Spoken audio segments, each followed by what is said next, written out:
Só que era difícil naquela época, viu? Choque, muito choque na cabeça. Comida era mal, nossa, pelo amor de Deus, viu? Agora a psiquiatria evoluiu. A psiquiatria era cana medicinal. A psiquiatria era louco, considerado louco, né? Vai você tá louco na rua, tem que prender. E era assim.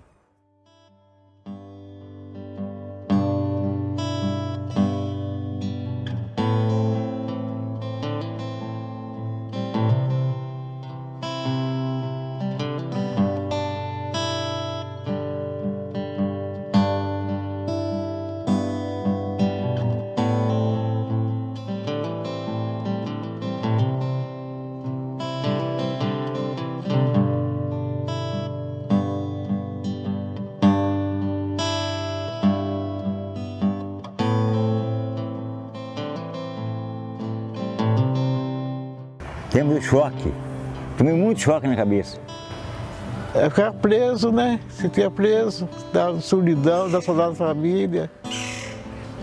Era assim, eu entrava e saía, entrava até que um dia eu entrei e não saí mais. Ai, pelo serviço, onde ficara, pátria livre, ou morrer pelo Brasil. Eu me lembro como se fosse hoje, não tinha cama. Os pacientes dormiam no capim, no chão, e os doentes ali deitavam. De manhã, pelo fato do doente, né, pela doença mental dele, então defecava, urinava naquele capim. Então de manhã, tirava aquele capim, estendia ali em frente ao torreão, para secar. Eram verdadeiros animais. Eu, quando comecei aqui em 62, trabalhava nessa parte de registro de pacientes, inclusive o Raul Soares e o Galba, na época, descarregavam ônibus aqui semanais de pacientes.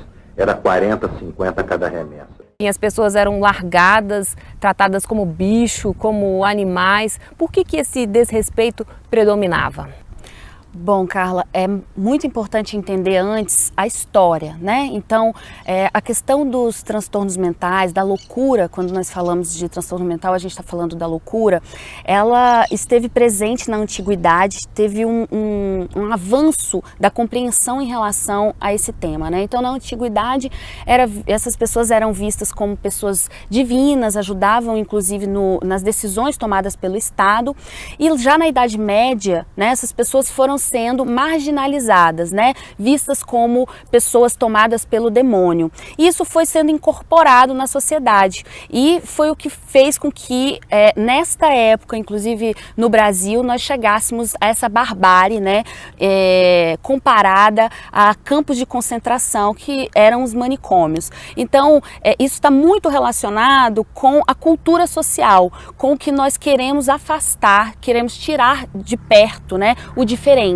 Então tudo nessa época que era diferente, todos eram encaminhados para os manicômios. Então mulheres adúlteras, né, na época, mulheres gravidez indesejada, homens que cometiam pequenos furtos. Então todo o que era desejável se excluir da sociedade era encaminhado para os manicômios e nós chegamos a ver essa verdadeira tortura que a gente encontra no vídeo, que é muito chocante de fato. Né? Nós tínhamos ainda predominante a antiga psiquiatria, né? Um saber que era alcançado, que era tomado para excluir essas pessoas, que eram, né, a forma de cuidado era completamente vinculada ao tratamento medicamentoso, né, sem contato com a sociedade, né, então as pessoas eram levadas para lá e esquecidas pela sociedade, pelos familiares, né, porque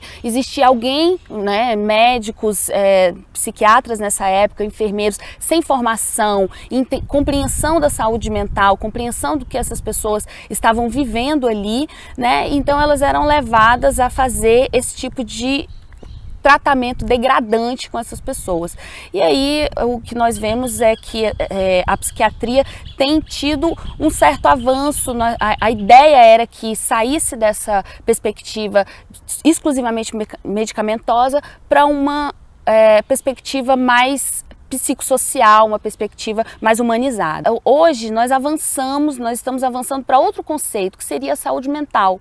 né? O que seria isso, né? É entender que esse campo dos transtornos mentais, das doenças mentais, né, pode ser cuidado de outra forma, que não significa a cura. Nós não estamos buscando a cura, nós estamos buscando um equilíbrio para essas pessoas. Então, por isso um avanço, né, e uma tentativa de mudança dessa perspectiva social, a busca por uma lei, né, que a gente vai falar, a Lei 10.216, né, foi uma luta histórica, né, nós começamos isso lá em 78 com a vinda de um precursor da saúde mental, que foi o Basaglia, né, um psiquiatra italiano que visitou o Brasil na década de 70, visitou o Colônia, né, em Barbacena, e que comparou o estado da saúde mental no Brasil aos campos de concentração, um verdadeiro holocausto, né? Então, e ele começou a plantar essa semente da saúde mental, que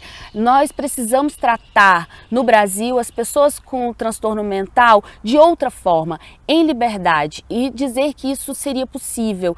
A ideia hoje é que a família venha para o centro, que ela entenda que apesar de sofrimento, apesar de né, a gente não descarta o sofrimento que os transtornos mentais trazem, mas que a família é o principal ponto de referência, né, de cuidado para essas pessoas. Então, os serviços que nós temos hoje, que nós temos buscado a implementação, eles colocam a família nesse centro para o cuidado, para a oferta de cuidado, e cuida da família também, né? Da saúde mental nos dias atuais, o que mudou desde que entrou em vigor a Lei 10.216? Bom, a Lei 10.216, como eu disse, foi uma vitória, né? Uma conquista de luta de anos do movimento chamado Movimento da Luta Antimanicomial, que começou aí a sua luta com a vinda do Basaglia. Então, em 2001, nós instituímos a lei, né? E começou-se uma luta pela implementação dessa lei, né? Tanto é que nós temos a Portaria de Atenção Psicossocial 3.088 em 2011. Então, de 2001 a 2011, nós conseguimos falar de todos os serviços, de toda a lógica de assistência à saúde mental apenas em 2001. Mas já existia os CAPs, os Centros de Atenção Psicossocial, a partir da vigência da lei, até mesmo anteriormente, né, com a luta de servidores do Sistema Único de Saúde. Então, qual é a ideia da lei? A lei, ela vislumbra, né, um atendimento territorial, um atendimento onde essas pessoas possam ter contato com a comunidade, onde essas pessoas possam, inclusive, trabalhar, andar de bicicleta, ir na padaria comprar pão, né? Então, o CAPS, o Centro de Atenção Psicossocial, que é o grande serviço, a grande unidade de apoio às pessoas com transtorno mental, ele traz uma perspectiva de saída dessas pessoas dos muros dos manicômios. Então, qual é a lógica? De um tratamento multidisciplinar, um tratamento onde ele vai ter não só o acompanhamento medicamentoso, mas o acompanhamento psicológico, o acompanhamento comunitário, o acompanhamento de uma terapia ocupacional, por exemplo, né? E a ideia é que esse serviço seja vinculado a todos os outros, né? Que seja seja em forma de rede mesmo, né? Com as residências terapêuticas, com os centros de convivência, centros de cultura, os hospitais gerais, né, para que a gente não necessite, né, toda essa rede, para quê? Para que a gente não necessite encaminhar essas pessoas a manicômios. De que forma a gente deve proceder se ficar comprovado que um ente querido nosso, um amigo nosso tem algum transtorno mental? O que a gente deve fazer?